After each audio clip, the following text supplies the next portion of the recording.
always is from riders. We've seen that with Veda, with Carpe, with Keyless of course as well, but he wasn't a double champion in the Moto Junior and Red Bull Rookies Cup class. Whenever someone moves up, like Angel Piqueras of course as well, as a reigning Red Bull Rookies Cup champion and a Moto Junior champion, a lot of expectation of course on the shoulders of Uriarte, especially when you're donning the replicating Mayo colours as well.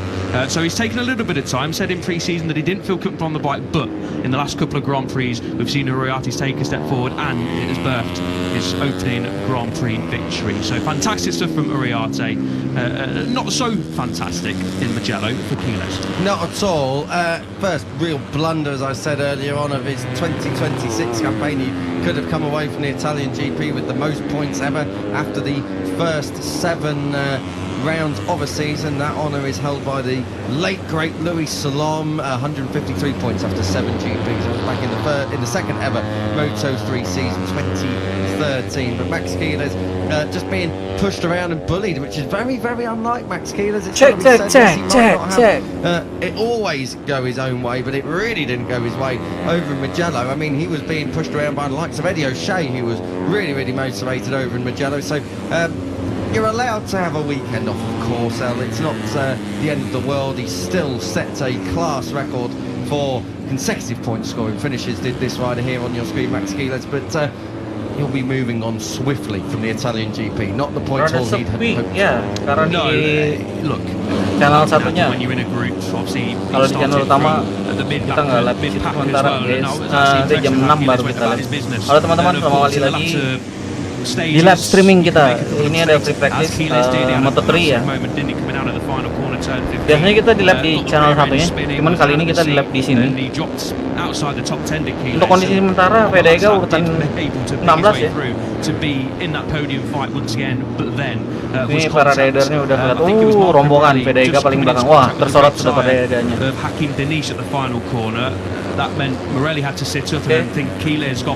Sementara posisi nomor 16 Veda Ega termasuk dalam rombongan dia. Rombongannya ramai banget. Tapi ini untuk sementara ini free practice nih, jadi kayak masih ini. Nanti yang jam 6 baru pemilihan star position nanti, kalau pas jam 6 nanti masuk ke quarter 1 atau quarter 2 besok. Jadi kalau sementara ini free practice masih coba di Hungaria ya. Oh iya, di Hungaria. Thank you udah gabung teman-teman. Jadi nanti kalian bisa lihat lah sistem dari papan skornya ya. Kita nyantai aja. Masih ada waktu sekitar 29 menit lagi untuk perubahan dari perputaran.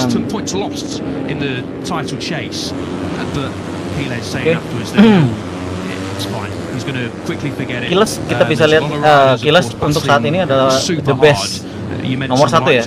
Dari timer juga. Kalau Veda Ega masih belum kelihatan, masih belum ada pergerakan, masih di urutan 18.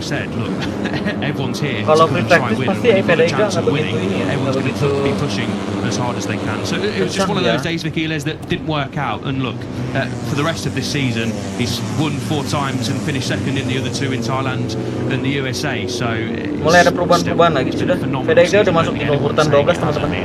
Just a little bit of an off day for Keyless, but that's not going to affect him for the rest of the season, I'm sure. Kalau Hakim Danis terpantau di nomor 18 dia sementara. Hungarian sepertinya banyak tikungan, bukan nggak begitu banyak urusan.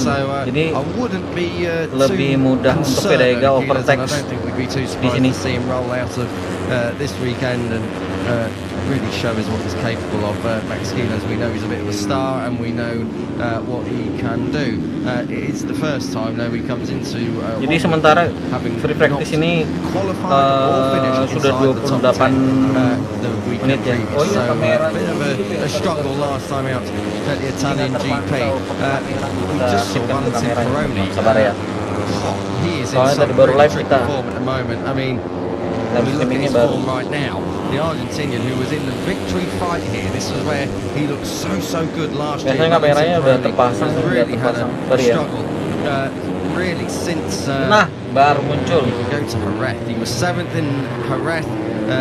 Then he was 11th next time out at Le Mans. Selamat datang teman-teman, kita bagi mantau Veda Ega ya di free practice. Nanti ada lagi sekitar jam 6 Veda Ega. Jadi untuk sementara Veda Ega di urutan ke berapa ya Veda Ega di sini? Bentar sobat-sobat, baru terpantau di urutan. Kok nggak ada terpantau ya? Hilang ya Veda Ega ya? Apa turun ya? Tadi di urutan 12, sekarang udah nggak ada lagi. On the bike with the feeling, so I don't think Peroni, okay, if he could have got himself into that lead group without those gearbox issues, he would have been more of a factor in the podium fight, the victory fight. But ada di urutan 12 tetap masih. The greatest run of form so far for Peroni, who we were all expecting to be challenging Quiles, who's on our screens now, of course, on a regular basis. Waktunya udah berjalan 26 ya. Nggak tahu nih masuk pit apa nggak nih. Tapi sepertinya kalau ngeliat tracknya oke lah. Hakim Danis yang agak berat kayaknya karena dia nge-track di track lurus kan dia hebat nih. Kalau ini banyak tikungan soalnya. It just hasn't clicked so far this season for Peroni, but he still sits in the championship. Ayo, selamat datang teman-teman. Kita ramaikan lagi live streamingnya di sini. So you do feel like here is a great opportunity for Veda Ega sementara urutan 12 ya, jadi belum terpantau untuk naik ke tingkat yang lebih tinggi. Nah nanti malam itu sudah pakai batasan 14 rider akan menentukan masuk ke quarter 2 nanti malam. Nah di bawah 14 itu nanti masuk di quarter 1. Di quarter 1 itu biasanya diambil 4. Untuk sementara kalau kita ngelihat si Veda Ega sih oke lah nomor 12 untuk practice ya hari ini. Nanti sama-sama dari mana-mana aja. I'm not worried about Peroni just yet, but I do feel like this weekend he's got to have a good run of things, get a good result on a track he claimed a podium last year as well. But if he struggles this weekend with the general feeling of the bike, then I am going to start to become a little bit more concerned about going into the rest of the season. But yeah, it was another. Kalau Veda masih di 12 ya. Dia kayaknya di sektor 3 nih sekarang Veda Ega. Di 13 sekarang. Dia udah masuk di sektor 4 Veda Ega. Kayaknya sektor 3 barusan selesai masuk sektor 4. Nah nggak tahu hasil dari sektor 4 nih misalkan dia limitnya lebih tinggi. Kalau limitnya lebih tinggi bisa naik lagi nih. Nah, untuk sementara Veda masih di urutan ke 19 teman-teman. Masih ada waktu untuk pengejaran limit startnya di depan ya. Yang penting sih hari ini siang ini masih coba mesin sih. Kalau kondisi mesinnya oke, gas, bagus, malam nanti baru lumayan cari buat masuk di quarter 2. Targetnya kan 14 besar aja. Untuk sementara Veda masih di urutan ke-19. Jadi papan skor kan bisa lihat secara langsung juga pergeseran-pergeseran. Very rare does illness take someone out, particularly when they've qualified not just on the front row, they've got on pole. So David Almanza back in action this weekend at Balaton. Yeah, obviously after the injury troubles, after his huge crash at the lead over in Brazil, yeah, shame to see Almanza miss the race. Again, qualified on pole position, was looking really strong. Fantastic year so far as Almanza, but just had bad luck with injuries and illness. So fingers crossed he can have a clean weekend of things in Hungary. Great to see him back. Almanza said it started on Wednesday when he started to feel some symptoms. Obviously I spoke to him in Park Fermi as well on Saturday when he qualified on pole, and I didn't notice anything like that. He's a quiet lad, unassuming character, especially when he's speaking English. I think he's otomatis terganggu. As he should be. Kalau nggak ada rombongan itu otomatis bebas. The cameras in Park Fermi. I think that's just his natural persona, and that's absolutely fine. But I didn't come away thinking Almanza's not quite right. Just thought it was a cool, calm, and collected character. Sticking it on pole position once again. He was sort of not too bothered, but not too happy. But obviously, learning what we did on Sunday morning, he was clearly severely under the weather. So thankfully, after a trip to the hospital and a couple of days there and recovering, he is back on track here in Hungary, which is great to see. And of course, straight up inside that sort of top 3 realm as well, which we're so used to seeing him this season. So fingers crossed, Almanza can have a good weekend here and challenge for the podium and victory once again.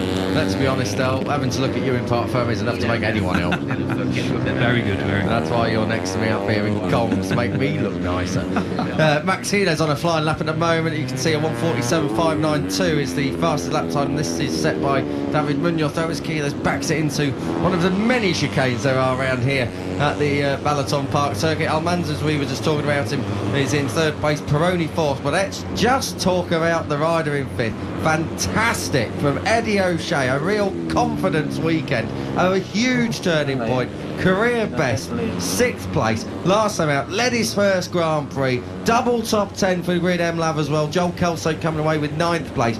They are there now. Michael Laverty's team, a bit of restructuring going on over the course of the last 12 months or so, but brilliant stuff to see Eddie O'Shea growing in stature, growing in confidence, and the team as well now really starting to become regulars battling inside that top 10. I think when we all saw Eddie O'Shea lead, we couldn't have been happier from a British perspective. Great to see. Yeah, in the media centre on Sunday, there was a little group of us who were all getting behind O'Shea, let's put it that way. Of course, we're a bit starved of British success in motorcycle Grand Prix racing. We've got Carl Crutchlow back in MotoGP for the last couple of Grand Prix as well. Of course, Jake Dixon, been a Moto2 winner and title contender for the last few years. We've got Scott Ogden, of course, who's sticking it on the front row and in and around the realms of pushing for a podium there. He's the number 19. So when Eddie O'Shea, who's had a really tough time with things in the last couple of years, and even before that as well, I remember in the Red Bull Rookies Cup he had a really horrible leg injury that did threaten his career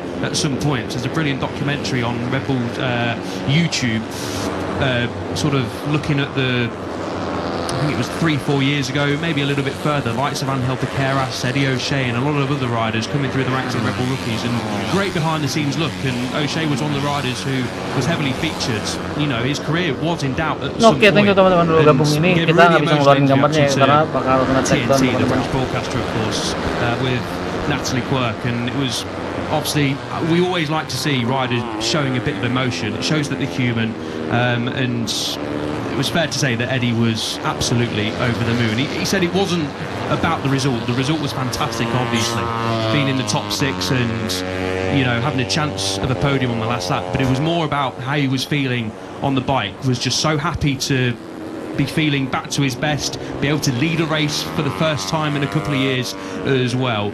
And he just said he was so happy just be feeling competitive and be able to mix it with the likes of Marco Morelli, who was at the front as well. And I remember being on board with Max Keyless and seeing Eddie O'Shea come up the inside through the Casanova Savelli section in the last couple of laps. Was something that we wouldn't have seen last year.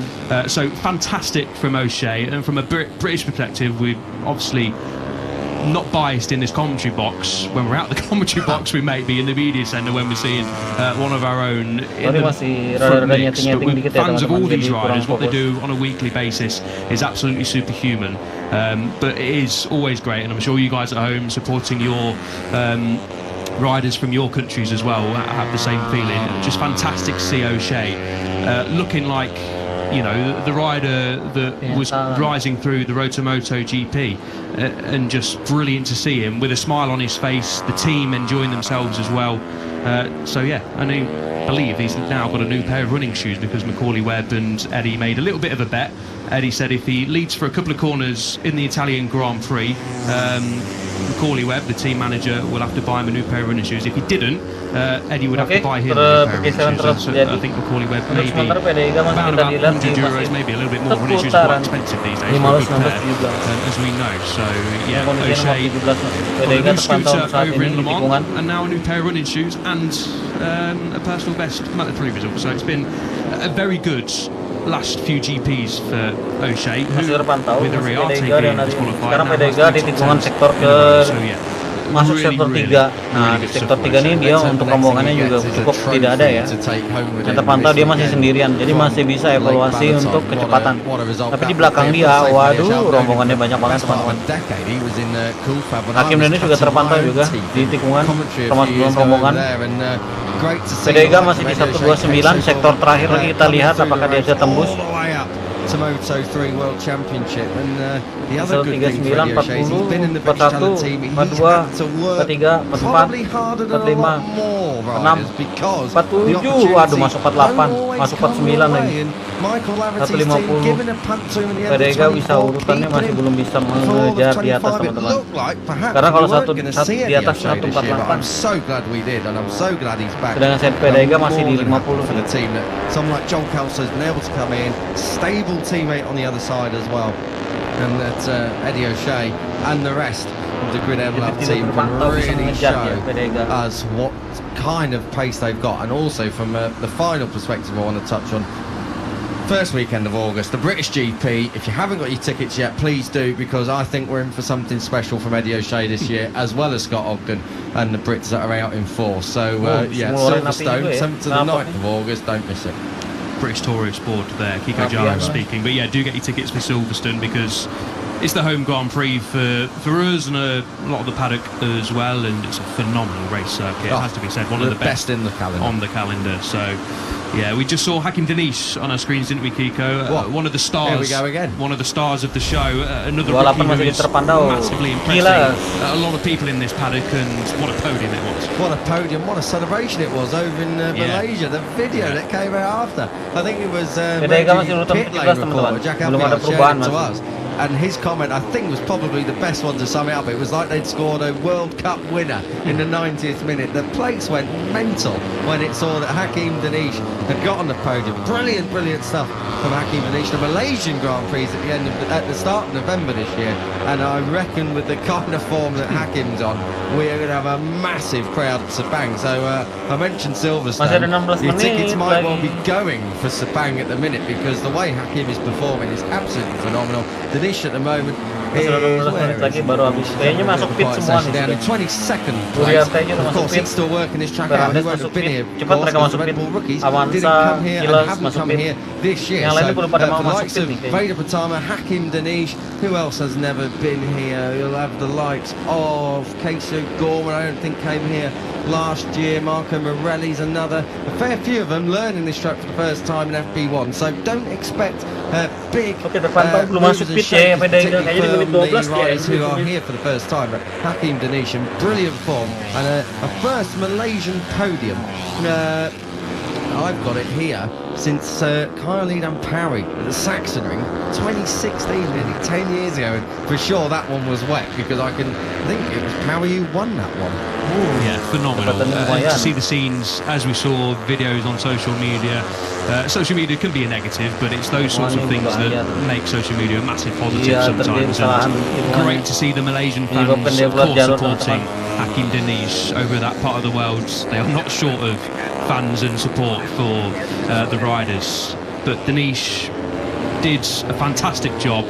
Obviously put himself in the position to be on the podium in the last lap, and the celebrations over in Malaysia were phenomenal. I'm sure there were plenty more of that as well, as we look at Denish just in the box, as Kiko said, didn't come here last year, so don't be too worried, Malaysian fans, to see him down there in P22 and 1.9 seconds off. A bit of a learning experience for a lot of these riders so far this weekend. But I spoke to Denish after the race as well, and he just said it was a dream come true, and he's gained a lot more confidence on the bike in the last couple of Grand Prix. He was in the podium and victory mixer in Catalonia as well, so it's now back-to-back races where we've seen Denish at the front fighting for his first win. He's now got that first podium under his belt as well, and there's a lot more to come from Denish in 2026 and of course beyond as well. A rookie winning for the first time in Brian Ariati, another rookie on the podium, of course, in Hakim Denish. These riders who are coming up through the road to MotoGP, as we know now. Kalau pre-practice ini masih aman ya, mereka coba-coba track aja nanti kalau sekitar jam 6 sore nanti itu baru penentuan quarter 1, quarter 2. New names, speaking to new riders who have all got great personalities. Hakim is a wonderfully polite young man, very, very and polite. Obviously fantastic on a motorcycle as well. So yeah, super made up to see Denish standing on the podium. 6 straight points finishes for the first time for a Malaysian rider. Masih terpantau pit ya semua it was back then. So Hakim Denish is rewriting the Malaysian Moto3 record books, and I've got to Veda say, nggak masuk ya? Veda nggak ada pit ya, ini masih ya, dia uji coba motor dulu, kayaknya uji coba ban dia. Ada beberapa rider, sekitar 5 rider nih masih di track, termasuk Veda Ega.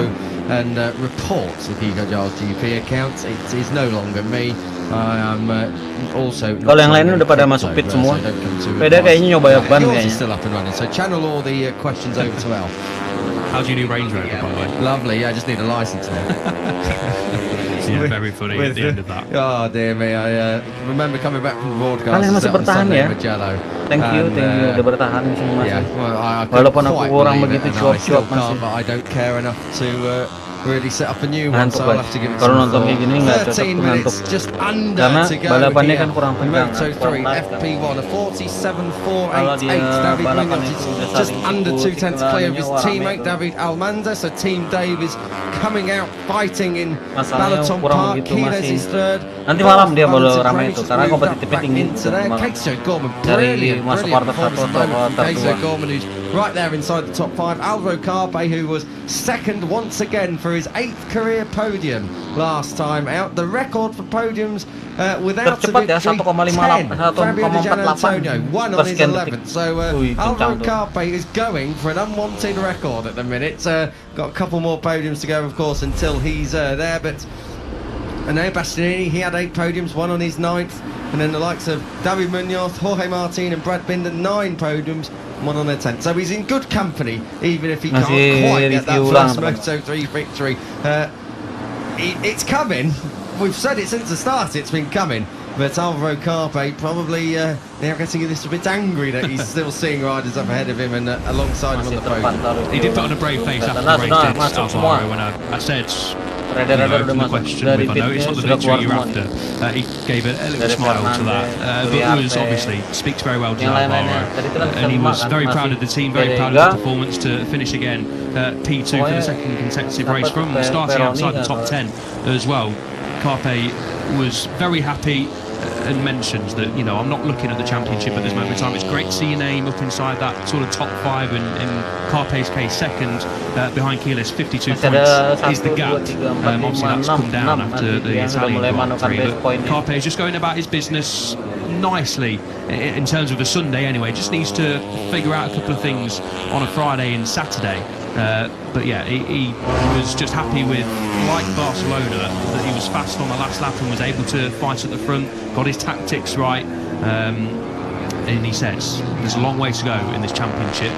I know I've got to improve, but I'm feeling pretty good, especially on a Sunday, which, if there's any day to be feeling pretty good, it's obviously during the race. And he just said we need to be consistent, and to be fair to Alvaro Carpe, that's pretty much exactly what he's doing. Was 4th over in Thailand, 4th in Brazil, then picked up a P3 over in Austin as well, which could have easily been a win. Also could have easily not finished on the podium. A fantastic fight over in Austin, wasn't it? Which feels like yesterday, but also a lifetime ago since we're at the circuit of the Americas. Backed up with a P5 over in Jerez, of course.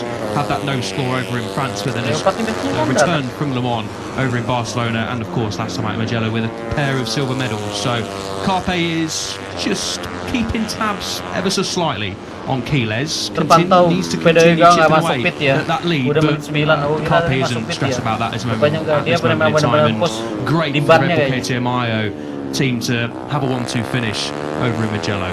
So yeah, the team obviously are used to winning races, are used to challenging for championships, so do not count Alvaro Carpe out at this title race, because if he can just keep chipping away at things like he's doing, then he's going to give Keyless a bit of a headache.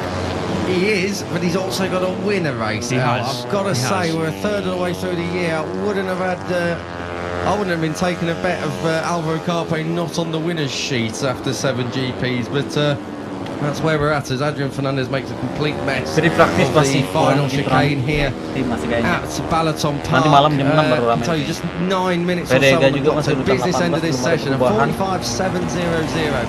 It's the all-time lap record. That came in the race here last year. We are about a second and 3/4 away from that at the moment. Munoz as well is at the top of this session. So expect the times to tumble a little bit later on, perhaps. And you can be sure that David Almanza's at the forefront of that. We've got practice coming up later. I would love to talk about Leopard racing, but I think let's talk about Leopard later on when we get into practice, because Mr. Guido Pini will be, I think, under quite strict orders that he cannot be facing Q1 again. But as I say, more on that later. Let's give you a rundown of the order at the moment. Munoz, Almanza, Quiles, Peroni, O'Gorman, your top 5. That's remain virtually unchanged for the last 5 or 10 minutes. Carpe 6th ahead of Joel Esteban, Joel Kelso there in 8th, Matteo Bertelli 9th, Eddie O'Shea, career best outing in Italy last time out, completing the top 10. Ryusei Yamanaka ahead of Adrian Fernandez, Marco Morelli and Cormac Buchanan there in 14th, Jesus Rios off the back of a top 10 last time out as well in 15th place ahead of Rico Salmella, who's looking to try and get back in the points for the first time since Jerez. It's been a really tricky run of form for the Finn. Guido Pini there in 17th place, Veda Egapratama ahead of Scott Ogden, Brian Uriarte, who was your winner last time out. He's down there in 20th place at the moment, no surprise there because he's still learning the track. 21st for Ruche Moody ahead of Hakim Danish, Leo Ramersdorfer, Adrian Cruz says Nicola Carrera and Zen Matani 2.9 seconds off the pace at the back of the field. But early